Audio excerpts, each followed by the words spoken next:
Seniority എന്ന് പറയുമ്പോ ഇവിടെയുള്ള ഏതൊരു നടനേക്കാളും യുവതലമുറയിലെ ഏറ്റവും സീനിയർ ആയിരിക്കും.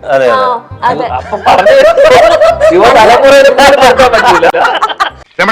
നീ എന്റെ ക്ഷമ പരീക്ഷിക്കരുത്. പക്ഷേ അപ്പോഴും ഇപ്പോഴും ഒരേപോലെ അല്ലേ കാണാൻ. അത് പണ്ട് അച്ഛൻ്റെ അടുത്ത് പോയി പറയും, അച്ഛൻ എനിക്ക് അഭിനയിക്കണം, അച്ഛൻ അഭിനയിക്കണം എന്ന് പറഞ്ഞ ശ്രീനിവാസ് സാർ പറയും, എടാ 18 വയസ്സാവട്ടെ എന്നാലും അഭിനയിക്കാൻ പറ്റും. ഞാൻ സത്യം പറഞ്ഞ പൃഥ്വിരാജ് ഫാനാ. അത് ഞാൻ പലപ്പോഴും പറഞ്ഞിട്ടുണ്ട് അല്ലേ. ഞാൻ ഡാൻസ് ശ്രീനിവാസ പറ്റിക്കാൻ നോക്കല്ലേ. ഞാൻ വന്ന ദിവസം തൊട്ട് നീ എന്നെ ഒരുമാതിരി ആക്കുന്നുണ്ട്, അതങ്ങ് കൈ വെച്ചിരുന്നാ മതി. ധ്യാൻ ചേട്ടന്റെ ആക്ടിങ് സ്കില്ലാണോ? ഒരു ആക്ടറിന് ഇഷ്ടപ്പെടാനായിട്ട് വേറെ ക്വാളിറ്റി ആണോന്നില്ല. നമ്മള് ക്വാളിറ്റി നോക്കി ഇഷ്ടപ്പെടാൻ പോയാ നിങ്ങക്ക് ഇപ്പൊ ഇതിൽ എന്നെ മാത്രം ഇഷ്ടപ്പെടാൻ പറ്റും. നിന്റെ അധിക പ്രശ്നം വേണ്ടട്ടാ.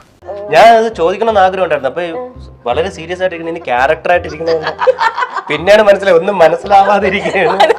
എന്നെ നാണം കെടുത്താനായിട്ട് വേറെ തിരിച്ചിരിക്കുകയാണ്. ഞാൻ മമ്മൂക്കയുടെ ഷൂട്ട് കണ്ടെന്ന്, ഞാൻ ഷൂട്ട് കണ്ടിട്ട് ഞാൻ ഇപ്പൊ എമ്പുരാനാണ് അഭിനയിച്ചോണ്ടിരിക്കുന്നത്. ലൂസിഫറിൽ ഡബ് ചെയ്യാൻ വിളിച്ചു, ഡബ് ചെയ്യാൻ വിളിച്ചിട്ട് ഡബ് ചെയ്തു. അപ്പൊ അത് ശരിയാവാത്തോണ്ട് ഇതിൽ റോൾ കൊടുത്തു. ഇത് ശരിയായില്ലെങ്കിൽ അടി ഞാൻ ജയിച്ചു. ശരി പോട്ടെ, കൂടുതൽ എന്നെ നാറ്റിക്കരുത്. പിന്നെ കാണാം.